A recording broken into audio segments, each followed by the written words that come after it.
मैं आपको किस्सा बताने जा रहा हूँ, वो इससे जरा हटके है। तो दोस्तों, एक रात मैं अपने गांव से मेरे मित्र अवधेश के साथ अंधेरी रात में खेत के रास्ते बस स्टैंड की तरफ जा रहा था। तो मेरे मित्र ने कहा, दोस्त थोड़ा जल्दी चलो, इस खेत से अगले 2 खेतों तक थोड़ी समस्या है। तो मैंने पूछा क्या बात है, तो उसने बार बार बात को टाल दिया। लेकिन मेरे ज्यादा दबाव डालने पर उसने पूरा किस्सा सुनाया। बहुत साल पहले अपने गांव से रात को इन्हीं खेतों से एक आदमी गुजर रहा था। रास्ते में वो पेशाब करने के लिए एक पेड़ के नीचे रुक गया। उसके बाद वो जैसे थोड़ा चला, उसे किसी बच्चे के रोने की आवाज आई। तो उसने सोचा रात को पहरा देने वाले का बच्चा होगा, लेकिन तभी याद आया कि ये खेत तो रामेसर काका है, जो 3 साल पहले यहाँ फांसी लगाकर मर गया। वह आदमी सहमे हुए कदमों से आगे बढ़ता रहा और उसके दिमाग में उन लोगों की बातें याद आई कि इस खेत से गुजरते वक्त रात को कभी पीछे मत मुड़ना, कोई रास्ता पूछे तो उसके आंखों और पाँव को मत देखना, कोई कितना भी बोले मत सुनना। ये सब बातें दिमाग में सोचने से उस आदमी की हालत बहुत बुरी हो गई और सोचने लगा कि उसने यहाँ आने से पहले ये सब क्यों नहीं सोचा।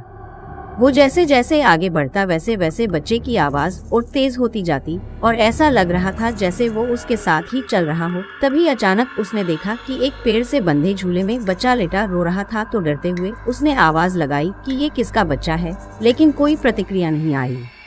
तो डर के मारे आगे बढ़ गया, लेकिन बच्चे की किलकारी सुनकर उससे रहा नहीं गया और उसने पीछे मुड़कर देख लिया। तो उसने देखा वो बच्चा झूले में उसके पीछे पड़ा था। रहम के मारे उसने उस बच्चे को गोद में उठाकर भागने लगा। थोड़ी देर बाद वो बच्चा उसे भारी लगने लगा और देखकर चौंक गया कि उसके पैर लंबे होकर जमीन को छूने वाले थे। उसने घबराकर बच्चे को गोद से गिरा दिया। जैसे ही वो बच्चा गोद से गिरा तो बच्चा बड़े आदमी की तरह जोर से हंसकर बोला, तू आज तो बच गया, अगर मेरे पैर जमीन छू लेते तो तुझे आज यहाँ कोई नहीं बचा सकता, तेरी मौत तय थी।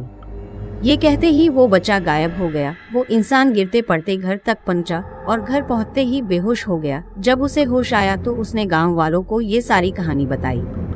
जैसे ही मैंने ये किस्सा सुना तो घबराहट के मारे बिना पीछे मुड़े ऐसा जोर से भागा और कभी उस प्रेत बाधित खेत से रात को नहीं गुजरा।